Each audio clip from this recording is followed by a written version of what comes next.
probably one of the most horrific scenes I've seen in my 34 years of law enforcement. I just got a call from passerby.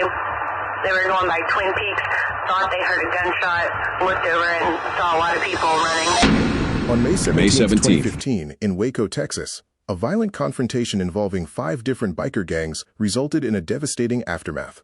9 people lost their lives, 18 were injured, and 177 were detained. Behind the violence, a complex network of interests points to an ongoing proxy battle between bikers and drug cartels. This is a story of how the Hells Angels made the critical mistake of crossing the wrong cartels. Welcome to True Crime Tapes, where we bring you the most gripping, mysterious, and heart-stopping stories from the world of true crime. If you're fascinated by the unknown and want to uncover the secrets that the world tries to hide, you're in the right place. Don't forget to hit that subscribe button and turn on notifications so you never miss a chilling story. And for those of you already part of our community, welcome back. We're glad to have you with us.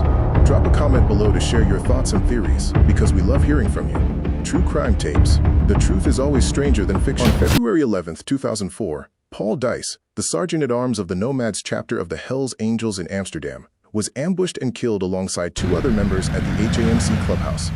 Though their deaths were connected to Colombian drug cartels, this case took an unexpected turn, marking a significant chapter in the gang's history. Let's rewind to late 2002, when Paul Dice's swift rise within the HAMC caught attention. He had a remarkable ability to form lucrative international alliances. This talent led him to reach out to Angelo Diaz, a member of a Hells Angels-affiliated gang in Curaçao.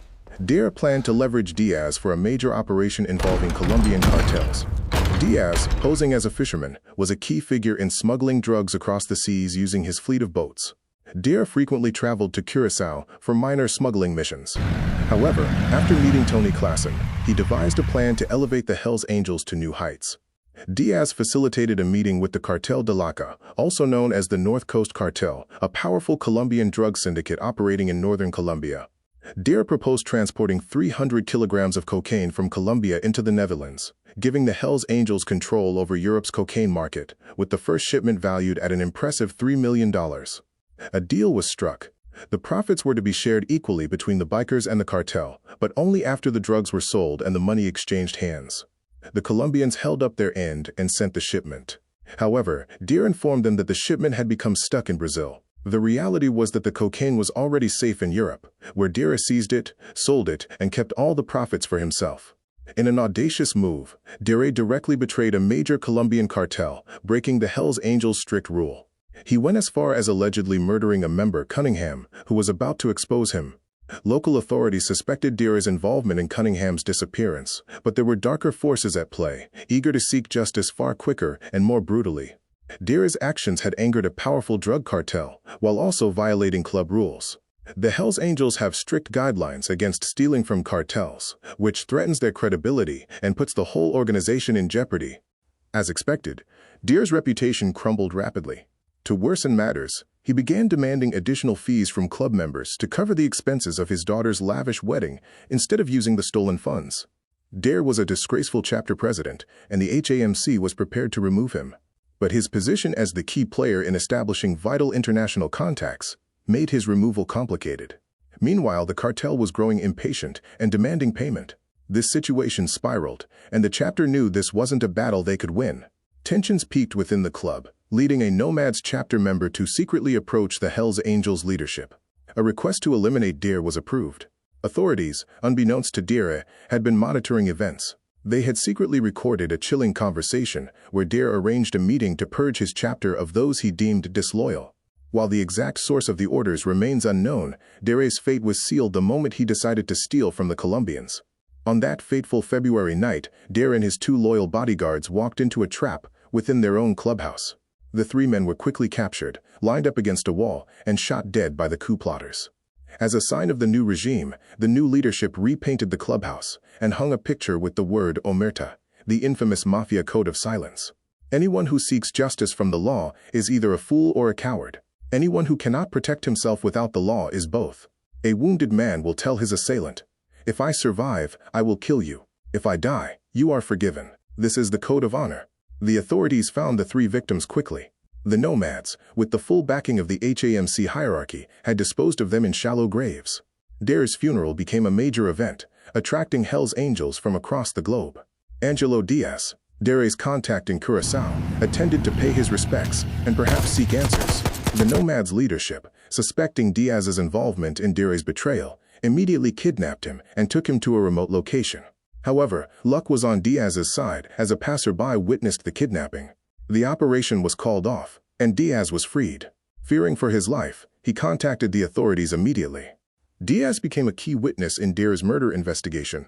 In exchange for protection, Diaz provided authorities with critical information about the murders, Dare's betrayal, the cocaine ripoff, and the coup that ended his life. With Diaz's testimony, police arrested several individuals connected to the murders, resulting in 12 convictions, including those who gave the orders and those who carried out the executions.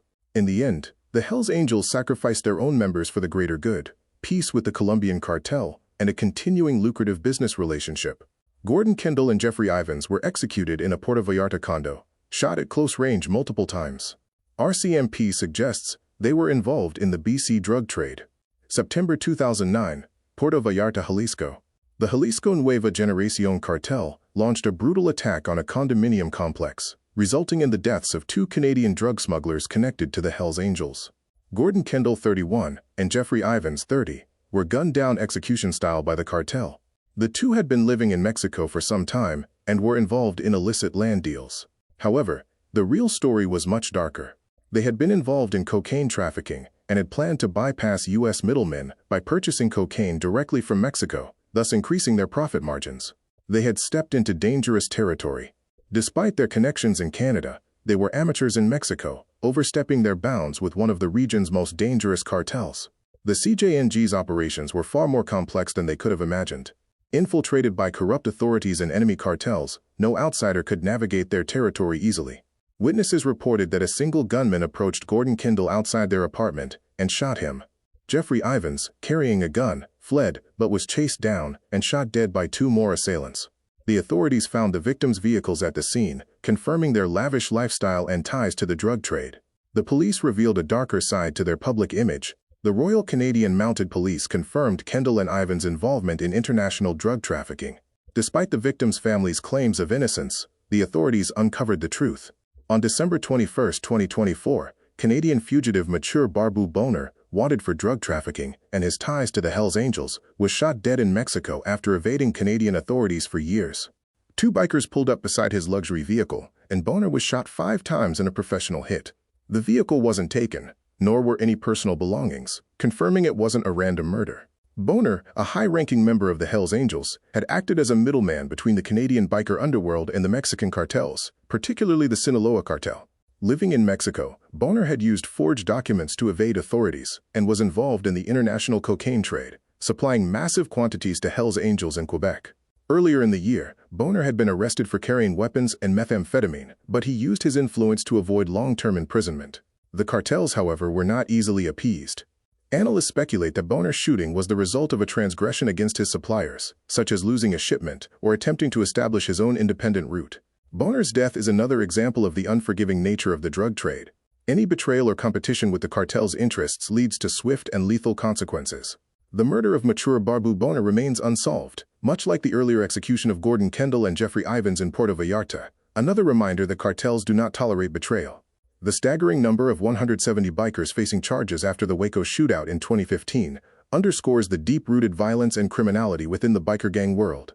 The Waco shootout involved 5 major gangs, with the Bandidos and Casacs leading the charge. The dispute between these 2 Texas-based clubs set off a deadly conflict. The Bandidos, the 4th largest motorcycle club globally, clashed with the Casacs, a smaller but rapidly growing gang challenging the Bandidos' dominance in Texas. The Bandidos, involved in various criminal activities, had a long-standing rivalry with the Hells Angels. The Casacs, affiliated with the Hells Angels, became embroiled in this deadly battle. The shootout was not a spontaneous brawl, but a calculated confrontation rooted in years of escalating violence, territorial disputes, and cartel influences. What began as a dispute over parking escalated into a full-blown battle with chains, clubs, knives, and firearms in the parking lot. The police response was swift, and the SWAT team quickly quelled the violence, recovering 475 weapons and seizing 130 motorcycles from the scene. Despite the aftermath, the legal proceedings that followed the Waco shootout were a disaster. Authorities arrested nearly 200 people, including innocent bystanders, and handled the case poorly. The controversial legal strategy led to 117 indictments, but only Jake Cartels from the Bandidos went to trial, resulting in a mistrial and 0 convictions for the deaths. The prosecutor responsible for pursuing charges, Abel Ray, lost his job due to local biker influence, and the case ended in embarrassment for the legal system. Meanwhile, across the border, the Zetas cartel emerged as the true winner, securing their control over the drug trade while maintaining their hold on their pawns. Don't miss out on more thrilling stories like this. Hit the subscribe button, turn on the notification bell, and join us for the next epic adventure.